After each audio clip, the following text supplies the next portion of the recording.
Doctor साहब, arthritis से मेरा बड़ा अहम रिश्ता है, क्योंकि मेरी मदर इसकी पेशेंट है और जो ऑर्थोपेडिक डॉक्टर हैं उनसे मुझे बड़ी हमेशा शिकायत रहती है।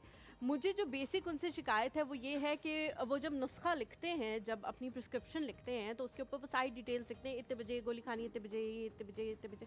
उसको जब दोबारा आप दूसरी तरफ पलटते हैं, जो एक सादा कागज़ का हिस्सा होता है, उसके ऊपर इतनी सी जगह पे लिखा जाता है वर्जिश करें।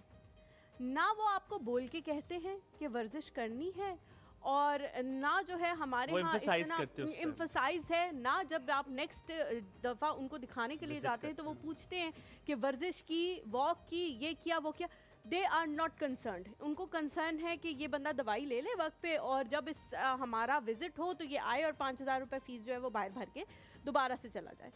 वर्जिश जो है वो कितनी इंपॉर्टेंट है इन बीमारियों में। स्पेसिफिकली मैं ऑर्थराइटिस का इसलिए पूछ रही हूँ क्योंकि बहुत सारे लोग कहते हैं कि ऑर्थराइटिस में वर्जिश या फिजियोथेरेपी नहीं करनी चाहिए, क्योंकि आपकी हड्डियाँ इतनी कमज़ोर हो चुकी होती हैं कि वो भी बर्दाश्त नहीं कर पाती कभी कभी वर्जिश। बेसिकली जो ऑस्टियोआर्थराइटिस तक जहाँ तक वो उसकी बात की जाए तो it's same kind of diabetes, ये भी एक लाइफस्टाइल डिजीज़ है। जी।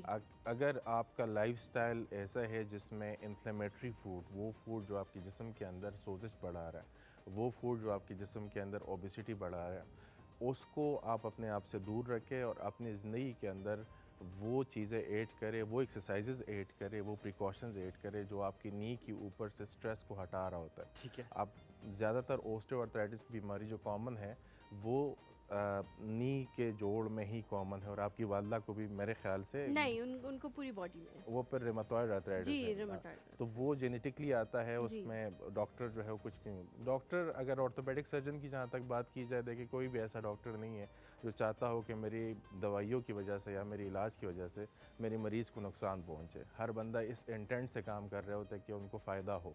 लेकिन चूँकि हमारे डॉक्टर्स में भी काफ़ी सारे ओल्ड स्कूल वाले हैं जिनको आज तक इस चीज़ का अंदाज़ा नहीं है ख़ुद भी कि कितना बड़ा रोल है ऑस्टियोआर्थराइटिस में सोजिश को कम करने के लिए, जोड़ों के ऊपर स्ट्रेस को कम करने के लिए, दर्द को कम करने के लिए जो एक्सरसाइज का रोल है।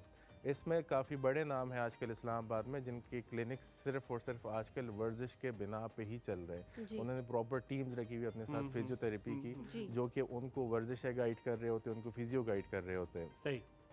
ऑस्टियोआर्थराइटिस की अगर हम स्पेसिफिकली अगर हम नी ऑस्टियोआर्थराइटिस की बात करते हैं तो वहाँ पे सबसे बड़ा रोल जो है वो है एक्सरसाइज का। हम हमेशा जाते हैं एक्सट्रीम पे, जब भी कि कोई डॉक्टर के पास पेशेंट आ रहा है तो वो उसको स्टीरॉइड्स लास्ट की मुना पे जाता है। हाँ, उससे वो पहले नहीं जाता। एंड पे जाएगा, एक्सरसाइज को स्किप करके, फिजियो को स्किप करके, न्यूट्रिशन, हाँ, न्यूट्रिशनल मॉडिफिकेशन को स्किप करके स्टीरॉइड्स पे जाएगा, बिल्कुल हाई डोज पेन किलर पे जाएगा।